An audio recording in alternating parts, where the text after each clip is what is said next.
कौटिल्य और उनका अर्थशास्त्र। चंद्रगुप्त के मंत्री के रूप में चाणक्य होने की बात कही जाती है, जिन्हें किन्हीं चाणक्य का पुत्र बताया गया है। कुछ लोग इसे मगध और कुछ अन्य तक्षशिला का निवासी बताते हैं। इसी चाणक्य को विष्णुगुप्त और कौटिल्य के रूप में चिन्हित किया गया है।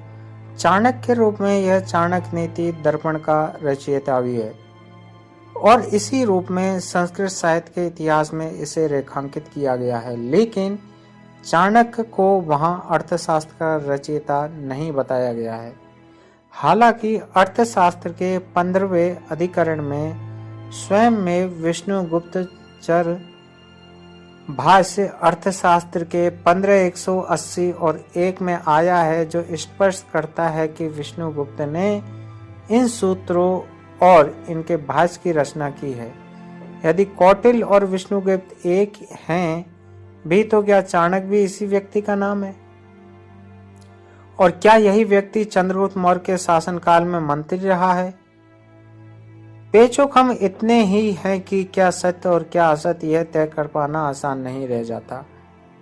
मुश्किलें गहरा जाती हैं जब हम यह जानते हैं कि चंद्रगुप्त मौर्य के दरबार में रहे यूनानी राजदूत मेगास्थनीज ने अपनी किताब इंडिका में कहीं पर भी चाणक्य, कौटिल्य या विष्णुगुप्त का जिक्र नहीं किया है, जबकि अनेक छोटी छोटी बातों, यहाँ तक कि मोर कबूतर तक की चर्चा वहाँ है। इसी प्रकरण पुष्पमित्र शुंगु के गुरु पतंजलि द्वारा पाणिनि के अष्टाध्यायी पर लिखे गए महाभाष्य में मौर्य और चंद्रगुप्त की सभा का उल्लेख है, लेकिन कौटिल्य की चर्चा नहीं।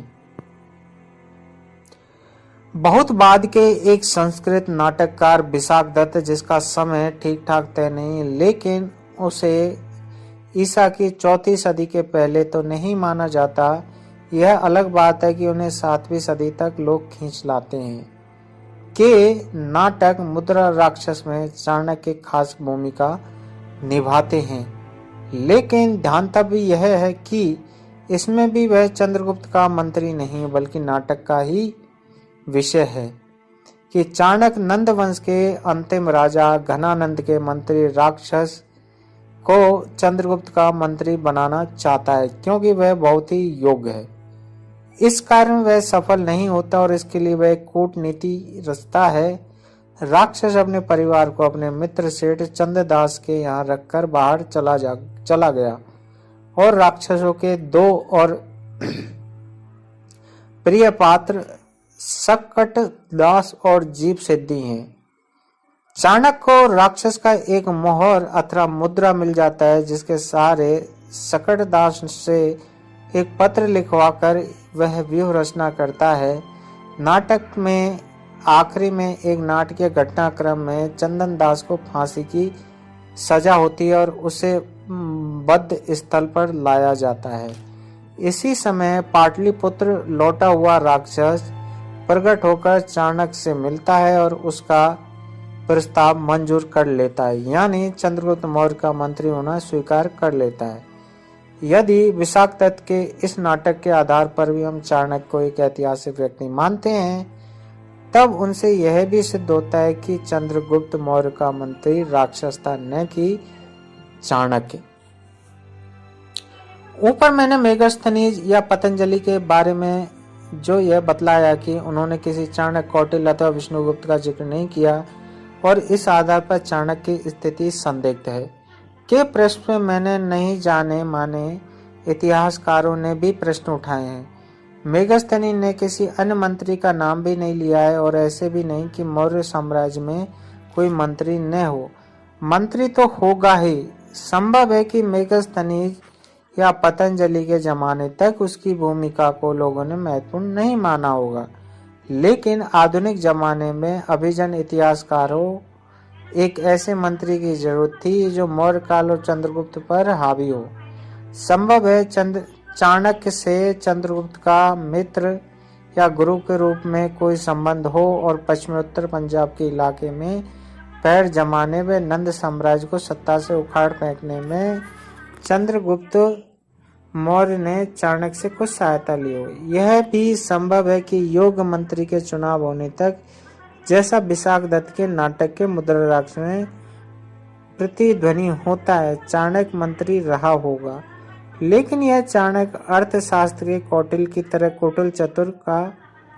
कुटिल चरित्र का नहीं हो सकता। संभव है चाणक्य की राजनीति और प्रशासन सुधार संबंधी कुछ बातों को किसी ने अर्थशास्त्र का हिस्सा बना दिया हो, जैसा कि ट्राइनमैन ने लिखा है कि कौटिल्य अर्थशास्त्र के कुछ अंशों के मूल रचयिता भी हो सकते हैं, किंतु संपूर्ण अर्थशास्त्र सृजनकर्ता के रूप में उनको स्वीकार नहीं किया जा सकता। अर्थशास्त्र के एक अन्य विदेशी भाष्यकार कांगले का कहना है कि कौटिल्य ने ऐसे नंद शासक द्वारा अपमानित होने और चंद्रगुप्त के सत्ता में आने की अवधि के बीच में लिखा। यह संभव है कि धननंद ने अपमानित चाणक्य क्षुब्ध हो और इस अवधि में उसने अनाप शनाप लिखा हो। लेकिन कांगले ने इस बात पर विचार नहीं किया कि किसी चाणक्य के साल में ग्रंथ और श्लोक रचने की फुर्सत क्या होगी। वह उन संभावनाओं की तलाश में होगा जिससे नंद साम्राज्य का खात्मा हो। यह संभावना उसे चंद्रगुप्त में दिखी और उसने उसका साथ दिया। एक और बिंदु विचारणीय है। ऐतिहासिक स्रोतों के अनुसार चंद्रगुप्त न ब्राह्मण था न अभिजात। उसका शूद्र या अधिक से अधिक वैश्य होना संभव है, जबकि उसके नाम के साथ गुप्त का जुड़ा होना वैश्य का सूचक बताया गया है। लेकिन इस आधार पर तो विष्णुगुप्त भी वैश्य होगा, क्योंकि उसके नाम में भी गुप्त है, और ऐसे में यह कौटिल्य निश्चित ही कोई अन्य प्रतीत होता है। कौटिल्य संस्कृत शब्द है और यह किसी जाति, प्रजाति या देवी देवता का नहीं बल्कि एक प्रवृत्ति का परिचायक है। संस्कृत शब्दकोश के अनुसार इस शब्द की उत्पत्ति कुटिल से हुई है, जिससे इसका अर्थ बनता है कुटिलपन, दुष्टता, जालसाज। चाणक्य नाम से तो चाणक्य नीति सार अथवा दर्पण से लोग परिचित थे, लेकिन कौटिल्य नाम से कोई 125 साल पहले तक पूरी तरह अनभिज्ञ थे। यह 1905 की बात है, जब Mysore oriented government library Shyam Shastri को एक पांडुलिपि हाथ लगी, जो उन्हें एक अनजाने से पंडित ने उपलब्ध कराई थी। यह 168 पृष्ठों की संस्कृत पांडुलिपि थी, जिसके साथ भद्र स्वामी नामक एक टीकाकार की व्याख्या भी थी।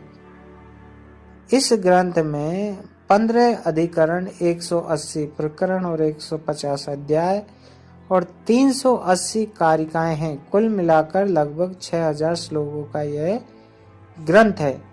पांडुलिपि के आरंभ में ओम अंकित था और बृहस्पति व शुक्र, जो क्रम से देवी दानवों के गुरु हैं, की स्तुति की। इसके बाद लिखा था अर्थशास्त्र पूर्व के आचार्यों की उत्कृष्ट रचनाओं का संकलन है, जिसके द्वारा संपूर्ण विश्व को अर्जित कर उसकी रक्षा की जाती है। इसके बाद अध्याय किए गए विषय को सूचीबद्ध किया गया। प्राकृत में यह लिखा गया कि सरलता से ग्रहा इस आख्यान के संकलनकर्ता कौटिल्य हैं। लाइब्रेरियन श्याम शास्त्री जिज्ञासु और सुरुचि संपन्न व्यक्ति थे। उनने इस पांडुलिपि का परिश्रम पूर्वक संपादन और अंग्रेजी अनुवाद किया। उनका यह काम 1909 में पूरा हुआ और यह इंडियन एंटीक्वेरी शोध पत्रिका में प्रकाशित हुआ। 1915 में यह अनुवाद स्वतंत्र पुस्तक के रूप में प्रकाशित हुआ। मैंने इस संस्करण को देखा, वह 612 पृष्ठों की है और इसे बेंगलोर गवर्नमेंट प्रेस ने प्रकाशित किया है। इसके 15 अधिकरणों पर हमें विहंगम ही सही एक नजर अवश्य डालनी चाहिए। जैसा कि मैं बता चुका हूँ, प्रथम अधिकरण में उन विषय बिंदुओं की चर्चा है जिन पर इस पुस्तक में विचार किया गया है। दूसरे में आंतरिक प्रशासन और सरकारी अधीक्षकों के कर्तव्यों का ब्यौरा है। तीसरी विधि एवं न्याय से संबंधित विषयों पर विचार करता है। चौथी दंडनीय और पांचवा गुप्तचर सेवाओं और दरबारी के व्यवहार के नियम कायदों पर केंद्रित है।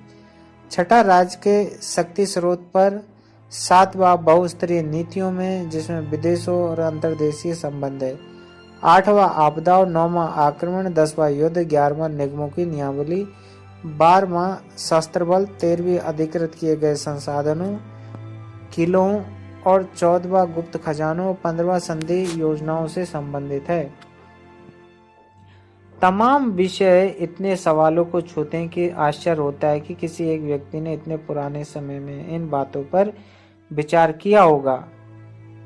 ऐसा प्रतीत होता है कि किसी व्यक्ति ने भारतीय ज्ञान परंपरा में विभिन्न राजनयिकों और विद्वानों को उल्लेखित तमाम विचारों को संकलित किया, जैसे मनु ने प्रचलित सामाजिक परिपाटियों और व्यवस्थाओं का किया था। वेद व्यास ने वेदों का किया था। फिर चरक और वात्स्यायन ने अपने अपने विषयों के ज्ञान का किया था। यह भी संभव है किसी चाणक्य या विष्णुगुप्त ने इसे कुछ अंशों का संपादन किया हो। कालांतर में इसमें चीजें जुड़ती चली गई हों, या व्यवहारिक राजकाज में पराय धर्म और नैतिकता की अवहेलना होती रहती। शायद इसी कारण से पुराने जमाने से ही राजनीति को लोग खराब दृष्टि से देखते हैं। इसी कारण संभव है कि संपादनकर्ता ने इसका नाम कौटिल्य रख दिया हो। जन सामान्य में एक परम यह समझा जा रहा है कि अर्थशास्त्र का संबंध धन संपत्ति से है, जैसे कि यह शब्द हिंदी में अंग्रेजी के इकोनॉमिक्स के लिए रूढ़ हो गया है। लेकिन अर्थशास्त्र राजनीति शास्त्र की किताब और यह शासक के लिए लिखा गया ग्रंथ है, जिसमें राज्य, राजा, राज्य की विभिन्न संस्थाओं और उन संस्थाओं के क्रियाकलापों, नियमों, कायदों, कर्तव्यों और कतिपय सिद्धांतों को सूचीबद्ध किया गया है।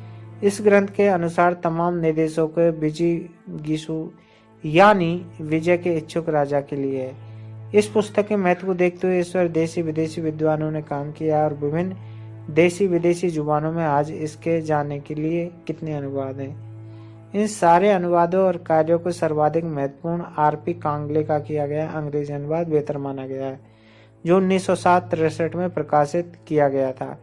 कौटिल्य का समय 350-275 ईस्वी पूर्व निर्धारित किया जाता है।